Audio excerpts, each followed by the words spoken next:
एक महत्त्वाची अपडेट आपल्याला बघायची। महायुतीमधील नेत्यांमध्ये सरकारी बंगल्याच्या वाटपावरून नाराजीचे सूर उमटताना दिसत आहेत। काय होतं तर महायुतीमध्ये बंगल्यावरून चढाओढ अजून सुद्धा बघायला मिळते।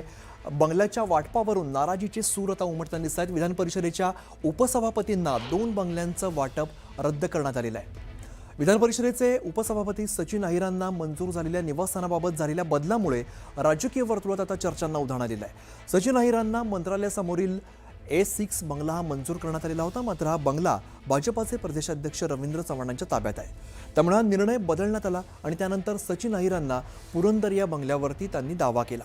मात्र हा बंगला राष्ट्रवादी काँग्रेसचे आमदार अण्णा बनसोडे यांना देण्यात आला आहे। त्याऐवजी सचिन अहिरांना चर्चगेट सुनीती इमारतीतील एक फ्लॅट देण्यात आलेला आहे। मात्र ते अजून तिथे राहायला गेलेले नाहीत, त्यामुळे सचिन अहिर नाराज असल्याची चर्चा सुरू आहे।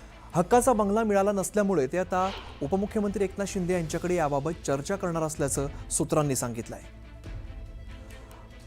प्रणाली कापसे आमच्या प्रतिनिधी आपल्यासोबत, त्यांच्याकडे आपण थेट जाऊया। प्रणाली, महायुतीमधील नेत्यांमध्ये सरकारी बंगल्याच्या वाटपावरून आता नाराजीचे सूर दिसत आहेत।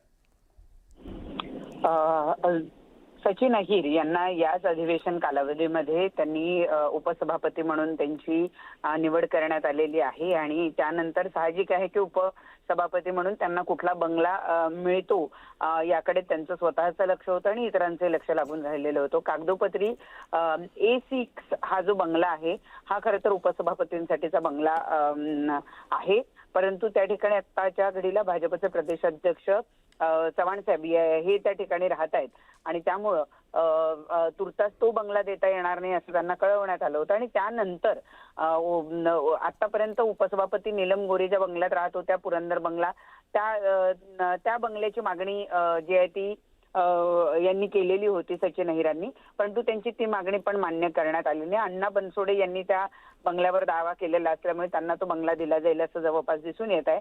आणि त्यामुळे आता सचिन अहिर यांना सुनीती इमारत जी आहे त्या इमारतीमधला एक फ्लॅट जो आहे तो अलॉट करण्यात येत असल्याचं कळतं आहे, परंतु तिथे अजून तरी ते गेलेले नाहीयेत सचिन अहिर राहण्यासाठी।